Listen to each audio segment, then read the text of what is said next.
Never miss another strange story. Subscribe and hit the bell. Sit back and get comfortable. I have a few stories to share with you.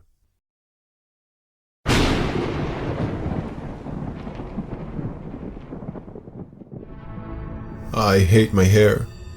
It's so plain and boring. Mousy brown and poker straight. The only thing it has going for it is its length, which is midway down my back. Still, it's impossible to put it in any other style than the one I've been sporting since I was 12, loose and parted in the middle. Plain hair framing a plain face, which is why on a Friday evening I'm sitting cross-legged on my bed, listening to Stevie Wonder records and idly running a brush through my hair, instead of being on a date like my doormate Rachel, who is blonde and bosomy. Sighing and tossing the brush aside, I pull on a cardigan and go out for a walk along the campus. Outdoors is dusky and tepid, with a gentle breeze lifting the strands of hair I so loathe. My head is down as I walk to avoid anyone I might know. I'm just not in the mood for any interaction. And that's when I bumped into him. I can hear the thumps of books falling on the ground. Immediately, I bend down to retrieve them. Apologies tumbling from my lips. I'm so sorry. Wow, he's good looking. Really good looking. Unlike the boys I've seen around here. Thick, dark hair, great bone structure, so well dressed. Oh my god, now I really feel bad. It's okay, don't worry about it, it's fine. His voice is smooth and deep, with a faint accent I can't quite place. I'm the one who thought I could carry all of these books with just one arm. I don't realize that I'm still holding onto the books until he reaches for them. Here, let me. I'm not sure where my boldness is coming from. I don't socialize with boys all that much. But despite him being the best looking guy I've ever seen, my ability to talk is as easy as breathing. Where are you headed? I can carry these for you if you like, so you don't drop them again, I said. His smile is knee-weakening. I would like that, very much. I'm just heading to my car, he said, jerking his head in the direction of the parking lot. On the way there, he complimented my hair. I responded by blushing and dropping my head so it falls in my face like a curtain, telling him how much I hated it. Well, I think it's just lovely, and I believe him. We reach his Volkswagen Beetle. Still feeling bold as I watch him unlock his car, I say, I'm Sabrina, by the way. What's your name? Theodore. He opens the door and turns to look at me. This time, his smile is accompanied by an odd hardness in his eyes. But you can call me Ted.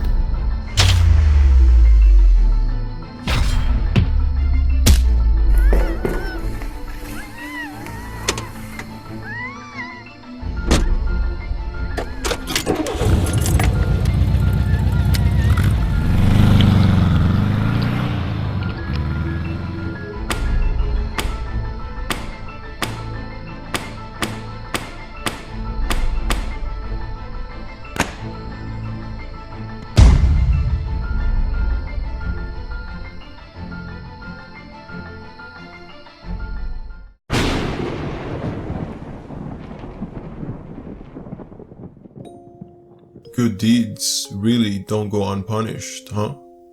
I thought to myself, staring at the symbols on my left hand.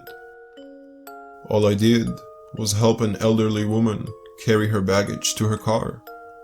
It was just a random act of kindness. I wasn't expecting anything in return. I wasn't expecting her to tell me that I was going to die. I wasn't expecting a timer to appear on my hand to keep track of it. The old woman then said this before she left. "You should be thankful, young man. Humans become complacent in life, falsely assuming that their lifespan will be long and healthy, unknowing that their times can be much shorter than they think. By revealing your untimely death, I've given you the opportunity to avoid that path. Live your remaining life to the fullest. Live without regrets." The timer was the only thing keeping my denial in check. Nobody else could see it but me. It took a few days to accept this fact, but eventually I took action. With 21 days left, knowing my death gave me enough courage to confess to my crush in college.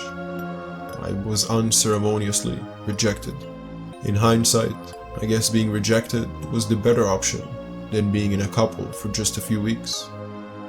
With 13 days left, I've been volunteering to be a dog walker for the shelters. I've done this enough times that they get excited when they see me in the shelter. If I had enough time, I would have adopted one. With 5 days left, I've gotten pretty close with my younger sister. This took a while, as she considered my change of attitude towards her very suspicious. Couldn't exactly tell her nor my parents that I was passing away soon, with no proof to show. Eventually, she opened up to me and made me realize how little I actually knew about my younger sibling. And now, here I am, just a few minutes before midnight, before my last day starts. I've already went to the bank to make sure my sister inherits my accounts. I've written a note for my parents to see, explaining my situation and how much I love them. Everything was set. As I was getting ready for bed, my phone started to vibrate. It was an emergency alert message from the government. Emergency. The National Aeronautics and Space Administration has reported that a Vesta-level asteroid is heading towards Earth. The asteroid is said to impact Earth within 24 hours.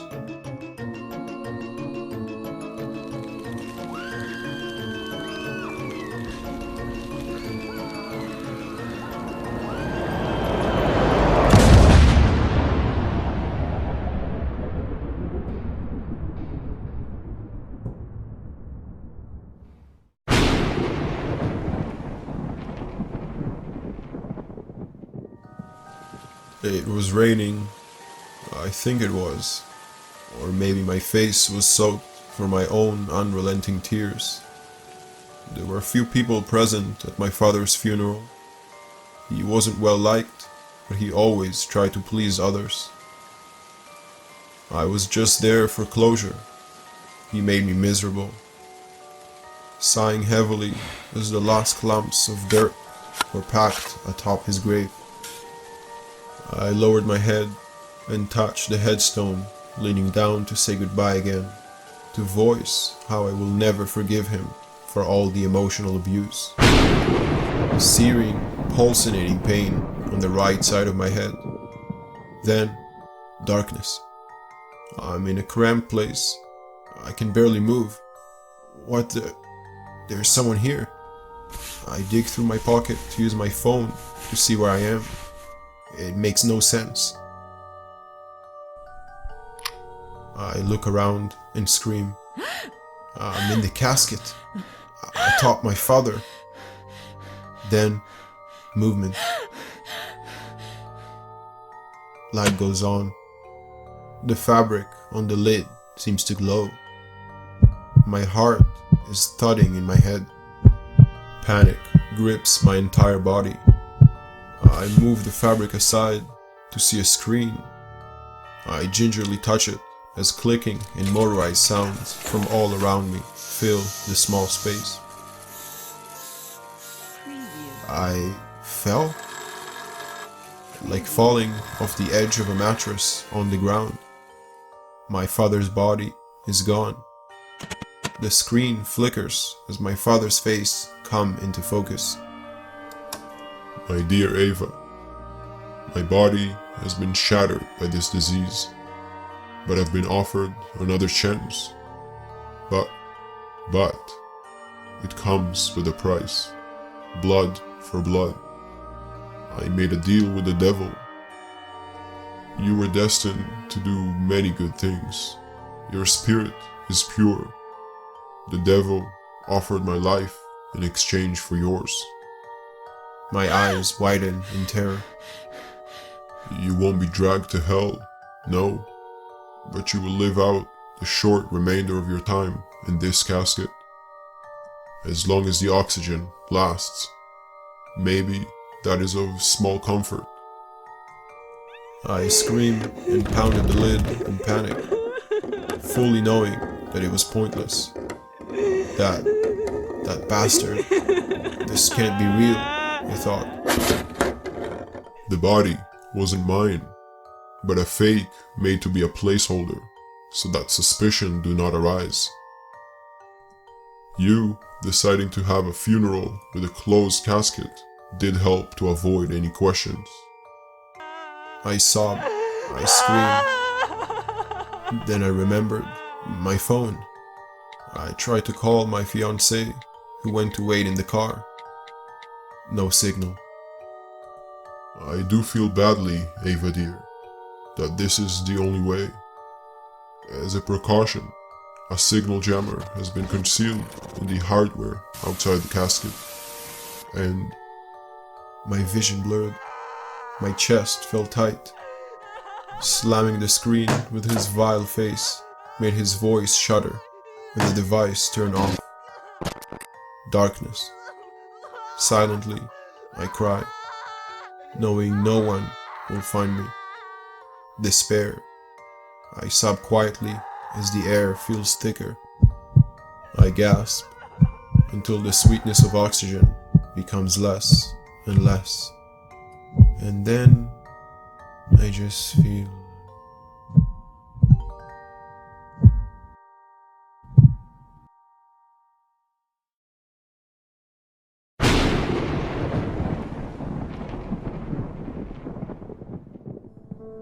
"Stop whining," I hissed.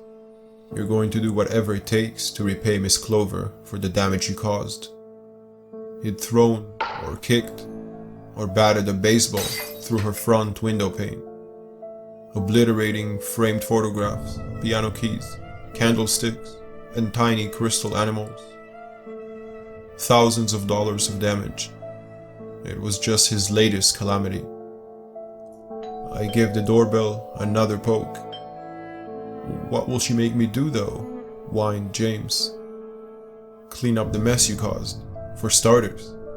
Then, I don't know, maybe some weeding up back, helping unload groceries, polishing shoe leather, whatever she needs help with."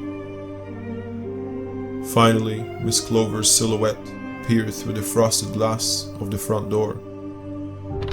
Prayed it open cautiously, craning her neck past the door jamb. "So sorry again, Miss Clover," I said, poking James forward. "But James is here to make things right." She held her head high, literally looking down her nose at him. "Is that right, James?" she asked. James looked at me. "You can answer yourself," I prodded. He gazed up at Miss Clover.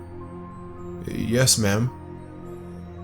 She allowed him the hint of a smile, cast the door wide, and ushered him in. "I'll be back at 5, I called. I'm not sure Miss Clover heard me over the slamming front door. I arrived a bit late, but I figured it might serve James well to prolong his torture a few minutes. It took 3 or 4 rings for Miss Clover to materialize, but when she did, she looked very pleased. "Has he repaid his debt?" I joked.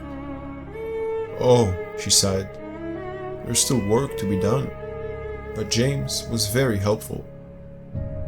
"Mind if I take a look at the state of things?" I asked. "Please," she answered, beckoning me into the parlor. The place looked immaculate.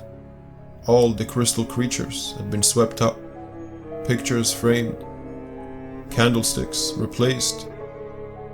Two of the piano keys, I noticed, were still cracked and broken. These were ivory, weren't they? I asked. Alas, yes, Miss Clover answered. I can grind up a good replacement. I've still got an old molding. It won't be quite the same as ivory, though. Shame, I nodded, frowning in solidarity. Is it alright if I take James home then? For today, at least. Oh, yes, she said brightly. I think he's given everything he can. You may want to wait a spell, though. He's still icing his gums. I halted mid-step. His what? Daddy? I heard James call, a noticeable lisp in his voice. He bolted into the parlor, his face puffy and red. He wrapped his arms tight around me. What did you do to him? Miss Clover furrowed her brow. I took what was owed, she said. It was then that I noticed the bronze-plated plate beside the piano bench, the heavy iron pliers inside, and there, in a cluster at the bottom of the bucket, 20 pearly white milk teeth, some still pink with blood.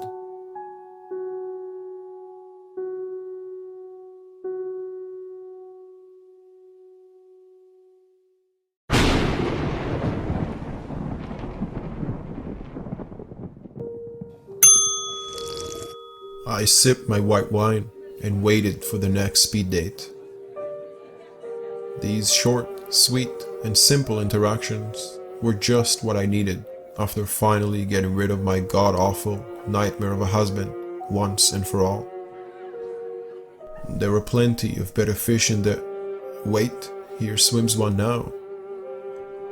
He was kind of short and certainly older than my 36 years young, but his stride was confident and his smile easy. Reba? He asked. Henry, I replied, shaking his offered hand. He sat down. So, what do you do? I sell life insurance, I recited, slightly disappointed by his generic opener. You? I'm a psychic. Oh, I perked up. That's different. Reading people's lives and futures? It certainly is. I see. And are you reading me right now? Is he being honest or just flirting? I wondered. He smiled mysteriously. If you like. He put his hands palm up on the table. They were surprisingly weathered and scarred. This was moving quite fast, but I guess it was speed dating after all. I took his hands. He closed his eyes. You drive a red car. Your company starts with a G. You have 3 siblings. You're 36? He opened his eyes. I removed my hands. Well? I leaned back, sipped my wine, and considered my words. That's very good, Henry, and quite correct. However, I don't really know you, and that sort of information can be easily reached these days. So you'll forgive me if I'm a bit skeptical. He smirked. I'm glad you said that, he said softly. I glanced at the wall clock. Oh, why? This time, he didn't take my hands and kept his eyes open. When you were 6, you caught a spider and released it into your friend's bedroom as a prank. Unfortunately, the spider was poisonous. Your friend was bitten, and he almost died. You kept this a secret, and he still doesn't know you did it. I stared at him in shock as memories came flooding back. I had never told anyone that story. Before I could reply, he continued. Also, you're still married, but separated from your husband. My whole body tensed. This wasn't fun anymore. Well, he was an abusive asshole, but you already knew that, right? I said. Is that why you asked your sister to hire someone to kill him? Cold fear immediately gripped my stomach. I could barely breathe. How did you? Because, Miss LeGoff, he said, leaning forward. I am the man she hired. His face twisted into a smug leer. What do you want? Well, do you remember the handsome fee you paid for my services?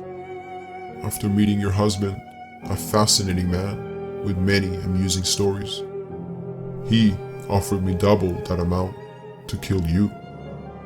So what I want to know is, do you have an even better counter-offer for me? Panic tore through me. Please, sir, I don't.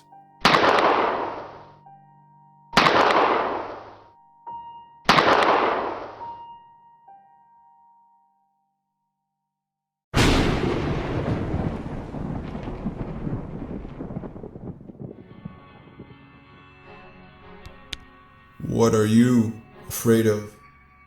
What chills you to your very core? We all have one thing. Is it dark? A blackness so pure that you can't see your hand in front of your face? Could you last being lost in the woods, hiding from both the known and unknown, wondering if you'll ever make it home? Are you afraid of ghosts? Does the idea of demons and spirits make you nervous? Or maybe it's just people, killers, sick, twisted psychopaths that want to make you scream. Not sure? We'll figure it out for you. What are you waiting for? Click here. This was the advertisement Monday night on my Instagram feed. My closest friends and girlfriend clicked and filled out a short quiz that followed. I wasn't really interested. I was never too big on those online quizzes. When my friend Chris, the arrogant son of a bitch he was, filled it out, he told me it was retarded. He never admitted to being afraid of anything. After he completed the quiz, he received an email simply saying, "Thank you. Your results are pending." Nothing ever came. Sam, my girlfriend, also filled out a quiz. She's obsessed with online quizzes, even the stupid ones like "What kind of squirrel are you?" She received the same email and was pretty bummed out when she was left hanging. My best buddy, Joe, took the quiz since he loved all things horror. He had the biggest collection of horror movies that I've ever seen. Same email. This all happened Monday. It's Friday now. 2 days later, a video spread all over social media showing Chris pissing himself while passed out, drunk at a party. He hung himself that night in his garage with an extension cord. Sam's mom had a psychotic break and has been tied to her bedpost since Wednesday. They called a priest and he's been with her ever since. Her family doesn't want to go public, but they believe she's been possessed. What must be Joe was found in his bedroom, at least what was left of him. Pieces of flesh were strewn all about his room, bloodstained all over the walls. His head was removed, and a grisly cut was made straight down the center. Cops found a chainsaw covered in blood at the end of a trail of footprints, leading from his bedroom through the house out into the backyard. I didn't take the quiz when they did, but the next night I couldn't sleep. I took the quiz. My results are pending.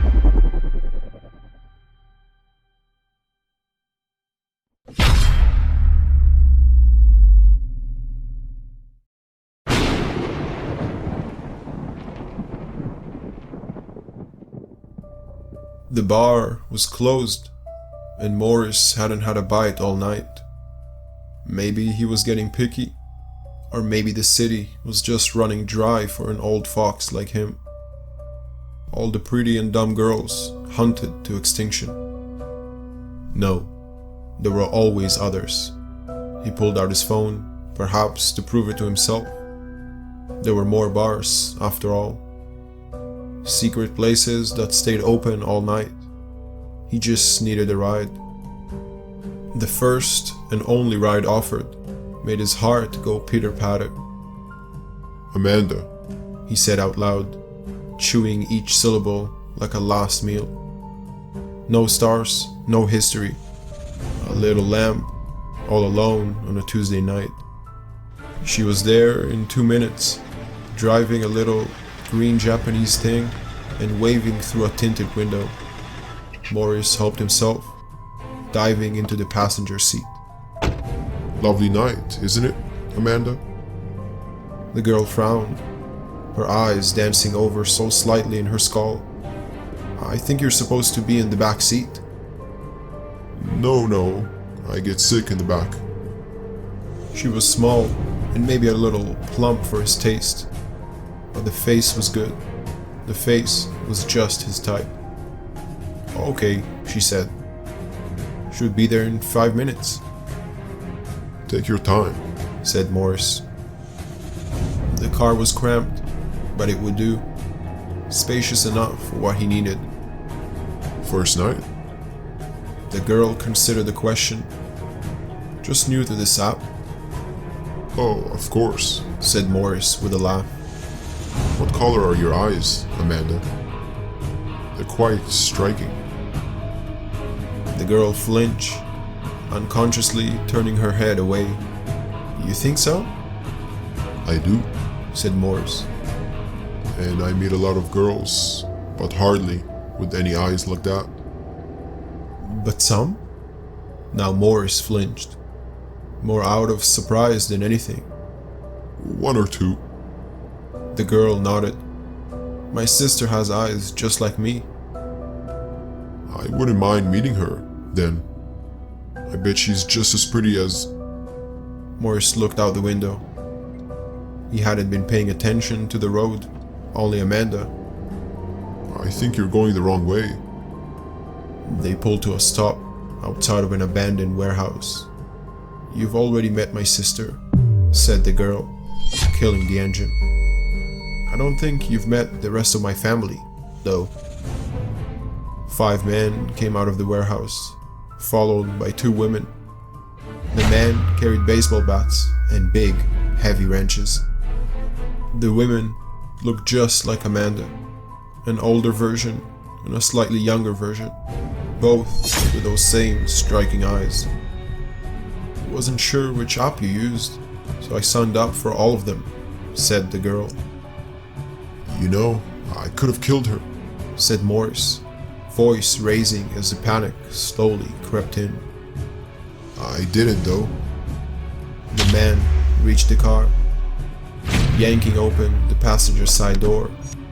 Don't worry, said the girl as they dragged the screaming Morris out onto the pavement. We won't make that same mistake.